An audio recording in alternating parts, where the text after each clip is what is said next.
La solution Zora est un logiciel qui a été élaboré pour les robots Nao. Ce premier écran que vous voyez est un écran qu'on appelle le cockpit, où vous avez à votre gauche des différents curseurs que vous pouvez activer et agrandir, et à partir d'ici vous pouvez par exemple activer le robot en appuyant sur activer. Ça veut dire que le robot va se lever.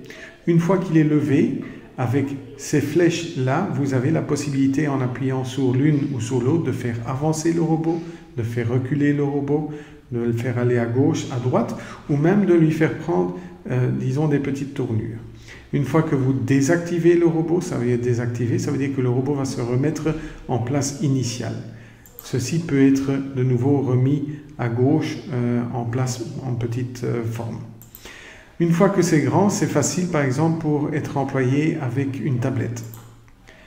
À votre droite, vous avez la possibilité de faire bouger la tête du robot, ça veut dire la caméra du robot, disons en faisant bouger ce petit curseur.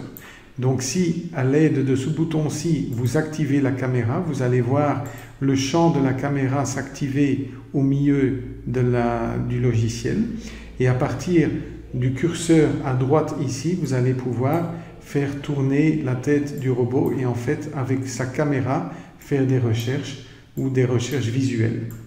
Naturellement, vous avez la possibilité à tout moment de tirer des photos et aussi d'enregistrer, que ce soit avec du son ou que ce soit enregistrer un film. Ces fichiers-là vont être sauvegardés ici, que vous pourrez envoyer naturellement à un ordinateur. Vous pouvez à tout moment naturellement éteindre la caméra sans que le robot soit éteint. Ici, quand vous appuyez sur le robot qui est dissimulé ici sur la tablette, une fois que vous appuyez dessus, vous allez voir un petit écran apparaître. Ça, c'est l'écran par exemple où vous pouvez typer en marquant par exemple bonjour. Une fois que vous allez faire bonjour et puis enter, vous allez avoir le robot qui va dire ce que vous venez de typer avec votre clavier. Naturellement, il n'y a pas de limite. Alors, vous pouvez faire des phrases sans animation, mais vous pouvez aussi faire des phrases avec des animations gestuelles du robot.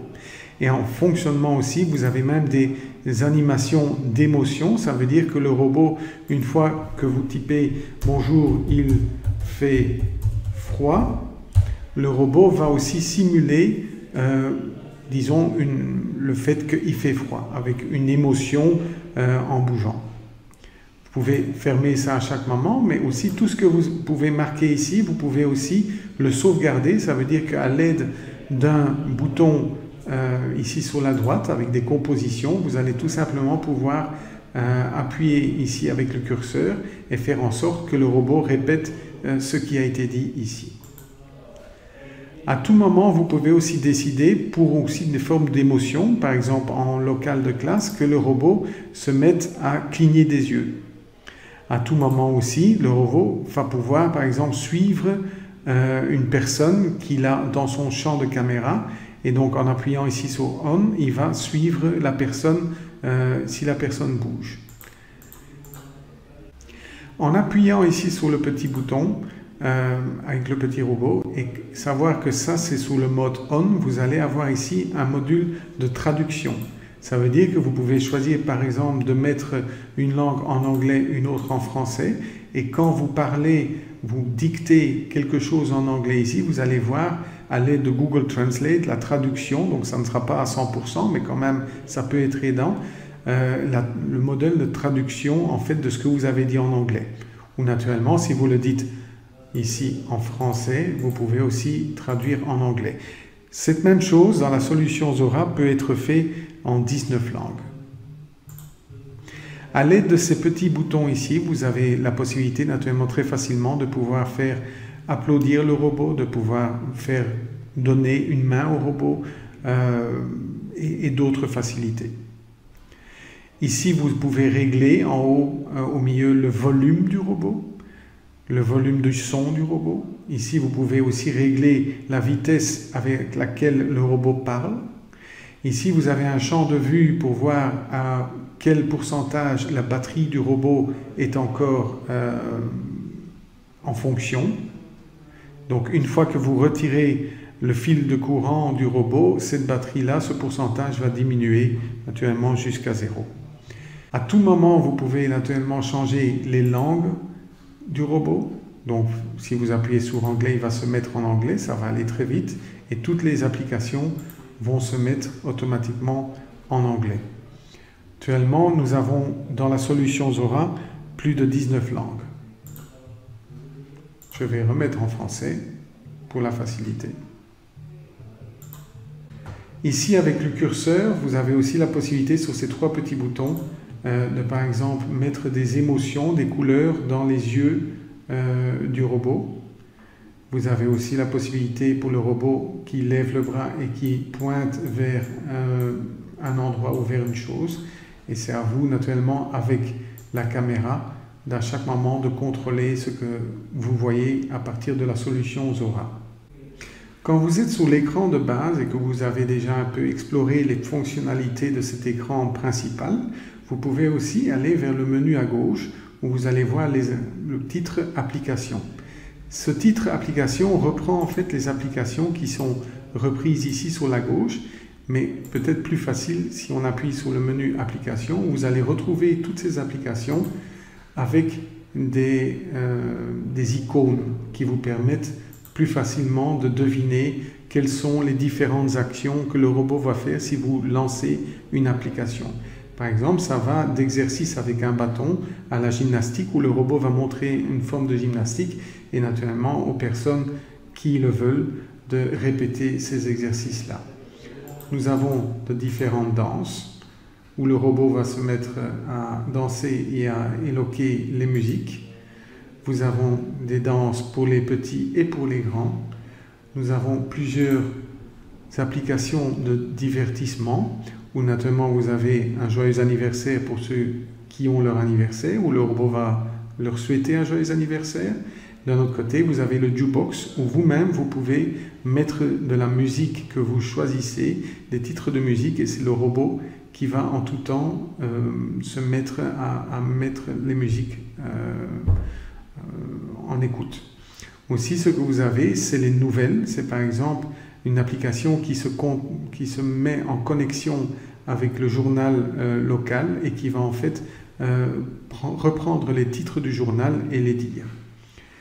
À côté de ça, vous avez aussi productivité. Ça veut dire que le robot est associé à un agenda et qui peut dire l'ordre du jour. Une application très intéressante, c'est l'application PowerPoint, où une fois que vous lancez cette application-là, en connexion avec un PowerPoint, c'est le robot lui-même qui va faire les commentaires du PowerPoint et qui va lancer le PowerPoint. C'est ça, naturellement, ça permet aux personnes qui ne veulent pas faire de présentation devant la classe d'employer le robot pour faire les présentations à sa place. Nous avons les prévisions météo et naturellement les jours, les productivités en général. Il y a différents jeux que le robot peut reprendre, par exemple deviner un sport où le robot va montrer un sport et c'est à la personne de dire au robot quel sport est-ce que le robot a démontré. Vous avez des émotions, mais naturellement c'est à vous d'un peu regarder dans la solution Zora pour voir quelles seraient les différentes applications qui pourraient vous intéresser. Aussi, naturellement, vous avez ce qui est sous forme d'éducation où le robot va ensemble avec l'enfant ou la personne faire de différents exercices. Ça, c'est ce qui consiste en l'application Zora, donc la deuxième partie de cette application. C'est toute une forme d'application en général. Vous pouvez à tout moment revenir vers le guidage où vous allez pouvoir aussi retrouver ces mêmes applications, mais alors simplement avec le titre. Ces applications-là peuvent être lancées aussi avec un code QR. Ça veut dire que vous n'avez pas besoin d'un ordinateur ni besoin d'une tablette électronique pour faire activer le robot. Vous pouvez activer aussi à partir d'un code QR que vous pouvez tout simplement imprimer. Alors, certaines applications, vous allez voir aussi qu'à côté du code QR, vous avez ce qu'ils appellent un crayon. Et c'est là que vous pouvez vous-même décider si vous voulez quand même avoir une intro ou pas, et si vous voulez en fait adapter cette application-là, c'est lire à haute voix une histoire, si vous voulez que le robot, par exemple, fasse une introduction ou pas. Et c'est naturellement à vous de savoir si le robot veut être en position levée ou assise ou autres activités. Ceci peut être retrouvé, par exemple, dans d'autres applications. Vous avez aussi un crayon ici chez Pierre, papier et ciseaux, où vous pouvez aussi avoir une introduction ou ignorer l'introduction si vous le décidez. Zora commence en premier ou si vous voulez commencer en premier, et encore d'autres choses. Tout ça peut être à votre guise, en fait, être adapté. La troisième partie du logiciel Zora, donc nous avons eu la première partie ici avec le guidage, la deuxième partie était les applications que vous retrouvez ici. La troisième partie est à mon goût la plus intéressante parce qu'en fait c'est la partie où vous pouvez tout simplement créer vos propres applications.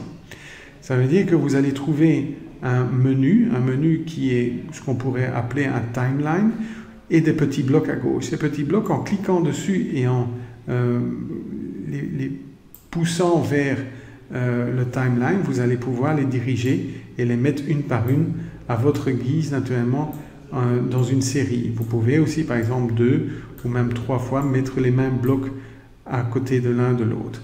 Vous avez une série de blocs, mais naturellement une fois que vous appuyez sur un bloc, vous allez aussi avoir un submenu. Submenu va permettre par exemple à vous de décider si vous voulez commencer en activant le robot. Si vous appuyez sur activer, le robot va se lever et va être prêt à faire quelque chose. Si je vais vers le deuxième bloc, vous allez aussi pouvoir choisir si une fois qu'il est activé, vous voulez qu'il se lève, qu'il se tienne bien droit, qu'il s'assied ou qu'il y ait une autre position. Là, je vais décider qu'il se lève bien droit. Un autre bloc va aussi vous permettre de décider si vous voulez que le robot, au moment où vous lancez cette application tout à l'heure en appuyant sur la mise en marche, si vous voulez que le robot dise quelque chose. Par exemple, bonjour monsieur, comment allez-vous? J'ai mis quelque chose, je peux naturellement choisir aussi, une fois que le robot va dire cela, si je veux que le robot parle à une voix haute ou pas. Vous pouvez par exemple choisir un pourcentage de volume un peu plus haut. Vous pouvez aussi choisir à la vitesse à laquelle le robot va parler. D'autre part, vous pouvez aussi naturellement choisir si vous voulez que le robot fasse des animations constituelles ou pas. Après, quand je vais vers l'autre bloc, vous pouvez aussi ouvrir, fermer les mains et en fait faire en sorte que le robot tienne des positions qui sont en connexion avec tous ces moteurs. Ça veut dire, par exemple, je veux qu'il ait les deux bras vers l'avant. Les jambes, naturellement, côté gauche vers le haut, voilà. Et donc, je peux choisir dans un autre mouvement, si après un autre bloc, une fois qu'il a fait ce mouvement de celui-ci, s'il veut faire autre chose. Et comme ça, on peut continuer en ajoutant à chaque fois des blocs et en allant vers des submenus. Et c'est vous qui pouvez activer ou désactiver chaque petit moteur de votre robot Nao. Une fois que vous avez à votre guise fait une composition qui vous paraît satisfaisante, vous pouvez tester la composition en appuyant sur le mise en marche. Et une fois que la mise en marche est mise en marche, naturellement, le robot va exécuter la série d'exercices, la série de blocs que vous avez en fait développé vous-même. Après, c'est à vous à décider si vous dites, bah, tiens non, je vais retirer une autre et je vais rajouter par exemple un autre bloc. C'est à chaque moment vous-même qui pouvez adapter votre composition. Éventuellement, vers la fin, vous pouvez sauvegarder votre composition, vous pouvez même sauvegarder dans un fichier, vous pouvez aussi envoyer votre composition. Et donc, cette composition va pouvoir être partagée avec des autres usagers de la solution Zora. Ça, c'est la troisième partie de la solution. Donc, en fait, pour revenir vers le début, vous avez la première partie qui est le cockpit et qui peut être mise en marche quand vous voulez à chaque instant. La deuxième partie consiste aux applications, où vous-même, vous pouvez choisir quelles applications vous voulez mettre en marche. Et la troisième partie de la solution Zora est une partie où vous-même, vous pouvez, à votre guise, développer des applications d'une façon très facile. À chaque moment, vous pouvez employer une différente langue et vous avez aussi naturellement une mise à jour du logiciel qui va vous être demandée de temps en temps. Vous pouvez à tout moment redémarrer le robot, redémarrage rapidement, ça veut dire que pour une raison ou pour une autre, si vous voulez redémarrer votre robot très facilement et très vite, vous pouvez le faire et vous pouvez à partir d'ici aussi fermer votre robot, ça veut dire que la mise en marche du robot peut être éteinte. Merci pour votre attention et puis on vous souhaite naturellement beaucoup de plaisir avec votre robot Nao avec la solution Zora.